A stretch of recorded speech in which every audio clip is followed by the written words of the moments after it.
Hi everyone, আসসালামু আলাইকুম। আমি লিলিয়ান নিউ ইয়র্ক থেকে বলছি। কেমন আছেন সবাই? আশা করি আপনারা অনেক অনেক ভালো আছেন। এই যে দেখতে পাচ্ছেন চিকেন, আমি আজকে এটা রান্না করব মশলা বেটে। আমি আজকে চিকেন কষা করব। আমি অনেক বেশি এক্সাইটেড কারণ আমি আজকে শিলপাটা নিয়ে আসছি শপ থেকে কিনে, কারণ আমার কাছে কোনো শিলপাটা ছিল না। তো আমি মশলাটা বেটে রান্না করব। আমার আম্মু যখন আগে মশলা বেটে রান্না করতো তখন আসলে কারিটা অনেক বেশি মজা হতো। তার জন্য আমার আজকে মনে হয়েছিল যে না, আমিও আজকে মশলা বেটে রান্না করব। তো যেমন প্ল্যান তেমন কাজ। প্ল্যান করেছি, সাথে সাথে কাজও করে ফেলছি। এই যে আমি শিলপাটায় রসুন, মরিচ, ধনিয়া আর জিরা, এগুলো আমি এখন বেটে নেব। আপনারা যারা শিলপাটায় সব সময় মশলা বেটে রান্না করেন তারাই বুঝতে পারবেন গুঁড়া মশলা আর বাটা মশলাটার মধ্যে তফাৎ কতটুকু। কারণ বাটা মশলায় তরকারিটা অনেক বেশি মজা হয়, আর যারা মাটির চুলায় রান্না করেন তাদের তো আরো বেশি টেস্টি হয়। আর এই তো আমি মশলাটা বেটে নিয়েছি। আপনাদেরকে একটা সাজেশন দেব, যারা নতুন আমার মতো ফার্স্ট টাইম মশলা বেটে রান্না করছেন, তারা প্লিজ যখন মরিচটা পাটায় বাটবেন তখন আপনারা একটা গ্লাভস পরে নেবেন। কারণ আমি গ্লাভস পরিনি, আমার এত বেশি হাত জ্বালা পোড়া করছিল, সারা রাত আমার হাত মানে জ্বলছিল এরকম। তো আপনারা প্লিজ একটা গ্লাভস পরে তারপর বাটবেন। যারা পুরাতন তাদের কোনো সমস্যা হয়নি, কিন্তু আমার মতো যারা নতুন তাদের এরকম হবে আমি জানি। সো এর জন্য আপনাদেরকে বললাম। এখন আমি এই যে চিকেনটা আমি ক্লিন করে নেব।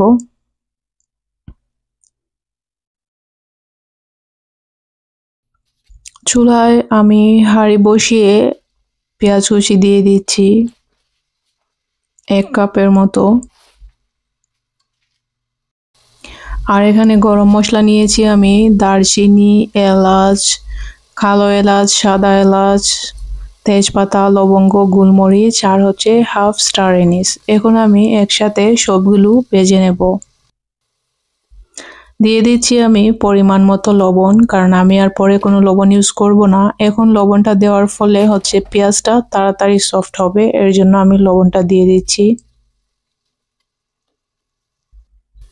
পেঁয়াজটা ভাজা হয়ে গিয়েছে, এখন আমি দিচ্ছি আদা বাটা, আর আমি যে রসুন বেটে রেখেছিলাম সেই রসুনটাও দিয়ে দিচ্ছি।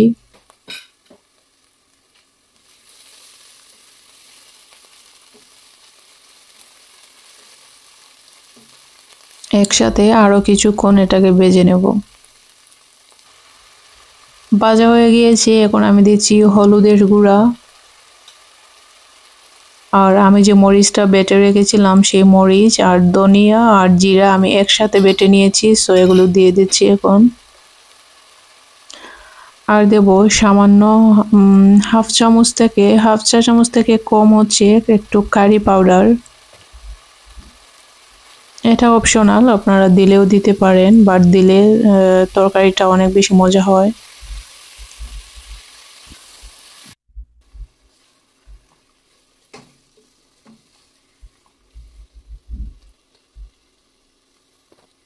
এইদিকে আমার শাকভাজিটাও হয়ে গিয়েছে, ডাল দিয়ে আজকে শাকভাজি করেছি। আর এইদিকে মশলাটাও কষানো হচ্ছে।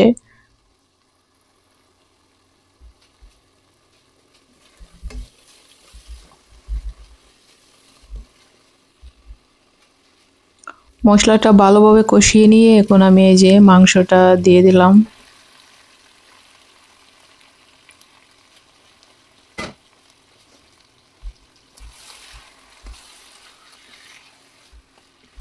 আমি মাংসটা ভেজে রান্না করিনি, কারণ এরকম একটা টেস্ট হয় আর ভেজে অন্যরকম টেস্ট হয়। তো আমার কাছে মনে হয়েছিল যে না, এরকম রান্না করব, তাই এরকম রান্না করছি। আপনারা চাইলে মাংসটা ভেজেও নিতে পারেন। এই যে মাংস থেকে অনেক পানি বের হচ্ছে, আমি এখন কোনো পানি দেইনি। এই পানি দিয়েই এখন মাংসটা কিছু কষিয়ে নেব। রান্নার ফাঁকে ফাঁকে আমি ক্লিনিংটাও করে নিচ্ছিলাম।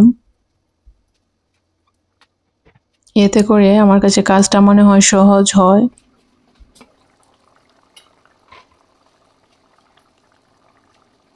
তরকারিতে হচ্ছে বলকটা ভালোভাবে এসে গিয়েছে। এখন আমি 2টা আলু এরকম বড় করে কেটে নিয়ে দিচ্ছি। আপনারা চাইলে আলু দিতে পারেন অথবা নাও দিতে পারেন। শুধু ক্যাপসিকাম দিয়েও আপনারা রান্না করতে পারেন। আমি ক্যাপসিকামটা পরে দেব। আর এই যে একটা কন্টেনারে হচ্ছে আমি 5 ফোড়ন নিয়েছি আর অন্যটাতে হচ্ছে ধনিয়া নিচ্ছি, কারণ এগুলো আমি হোল নিয়ে আসছি শপ থেকে। যখন আমার এরকম বেটে রান্না করতে ইচ্ছে করবে তখন আমি বেটে নেব। সো এরকম কন্টেনারে আমি ভরে নিচ্ছি, এতে করে ভালো থাকবে। এটা হচ্ছে 5 ফোড়ন আর ধনিয়া। আলুটা মোটামুটি সিদ্ধ হয়েছে, এখন আমি এই যে ক্যাপসিকামটা দিয়ে দিচ্ছি। আপনারা চাইলে শুধু ক্যাপসিকাম দিয়েও রান্না করতে পারেন, এটা অনেক বেশি মজা হয়। আর আলুটা চাইলেও দিতে পারেন আবার নাও দিতে পারেন।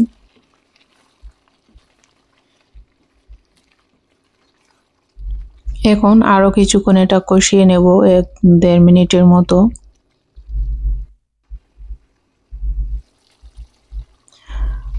কষা হয়ে গিয়েছে মোটামুটি, এখন আমি ওই যে গ্রেভির জন্য পানিটা দিয়ে দেব।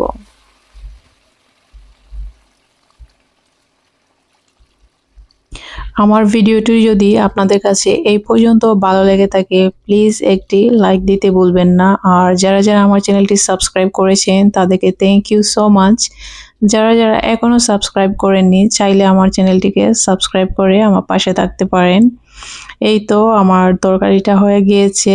মাশাআল্লাহ, দেখতে কতটা লোভনীয় হয়েছে, খেতেও তেমন সুস্বাদু হয়েছিল। আপনারা একবার ট্রাই করে দেখবেন। সো আজকের ভিডিওটি এই পর্যন্ত ছিল। সবাই ভালো থাকবেন, সুস্থ থাকবেন। আল্লাহ হাফেজ।